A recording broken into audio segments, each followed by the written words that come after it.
Hi guys, welcome back to my channel. So this video is going to be my review on the Anastasia foundation, which I have right here. You are the only person that knows about your undertone and your skin tone. I know I'm neutral. I went to makeup school. You can also tell by looking at your veins. I know that if you can't tell if your vein is either blue or green, like mine, it looks like both. Like I can't tell you if it's blue or green. It literally looks like both. That's how you know that you're neutral. And Um, so yeah, the MAC foundation shades don't work for me. I mean, I'm neutral. What am I supposed to get? So I don't know much about the ones that have just C, not the N in front. But I mean, either way, I prefer other foundations other than MAC. And I mean, don't get me wrong, I do like MAC products. Just the foundations aren't really the best for me just because of my undertone. Like my undertone is pretty hard for me to get like perfect. If you think about it, every foundation out there, they don't have the exact same color. You might get the same foundation as someone else, but in reality you might be a little bit like slightly lighter or slightly darker. And what I like about the Anastasia foundations, Norvina worked really hard on, that's Anastasia's daughter, she worked really hard to perfect them. So they have different categories. I believe it's light, fair, medium, deep. I think they have very deep as well. I don't remember. But the point is they have different categories in which all of them they have different undertones. And beige, this one that I got, this one is neutral. So I got this before you know, they're hitting all the stores and stuff. And pretty much like I got to the point where if I look at a foundation, I can pretty much kind of tell which color would be me, but that's just because I know my undertone and my color already. So that's why when you go get foundations, I would recommend you kind of matching yourself because you're the only one that knows. You should have a clue if you're cool, warm, or neutral. If you don't, you can always do some more research or whatever. But I know I'm neutral, so if I read a description on a foundation and it says warm undertone, cool undertone, I'm like, okay, well, it might match me like a little bit, but it's still going to be a little bit off. So I always tend to get the ones that say neutral because I'm neutral and those are the ones that always fit me best. So when I was reading the descriptions, I believe, yeah, like I said in the beginning, beige, I believe it said light, like a light skin tone with neutral undertone. So I was reading and I saw that it was beige and I was like, okay, yeah, this one's going to be me because I'm neutral.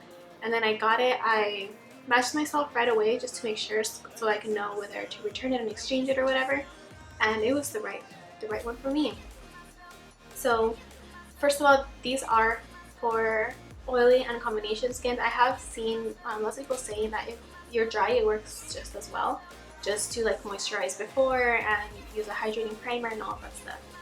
But this foundation is amazing. Like I said, I'm wearing it right now. I prefer matte foundations because I am extremely oily. And I only like to be shiny if it's like from my highlight like that. But I mean, if I don't use something mattifying or if I don't set my face, I pretty much look like I put highlighter all over my face, and personally I don't like that. So this foundation does last a very long time. It'll last me like throughout the whole day. I can put it on like at 7 or 8 in the morning and it'll still look just fine like 12 hours later. And just depends if you like touch your face or if you lean on stuff, and yeah, it just depends on all of that, but it is really amazing. It is, I think it's like medium to full coverage, but it is buildable. So if you put some on and you blend it, and if you want more coverage, you can keep adding more. And I saw Norvina recommends it with the Beauty Blender. I haven't tried it with the Beauty Blender, but I've been using this brush. This is the Hourglass foundation brush. I got this for free from Influenster. And it looks dirty, but I like to keep this in here just so when I throw this in a bag and I don't want like the bristles to be dirtying other stuff in the bag, so I just like to keep this cap on. So that's basically what it looks like. You can use a brush, a beauty blender, doesn't matter, it's just up to your personal preference.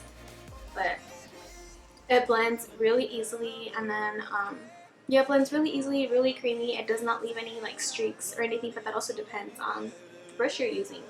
But it is really good. I highly recommend it. The colors are amazing. I know they're going to be hitting Sephora and Ulta stores very soon for you oily girls out there. This is what I use with my Anastasia foundation. I use the Estee Lauder Matte Perfecting Primer. And I do notice this helps me stay a little matte throughout the day.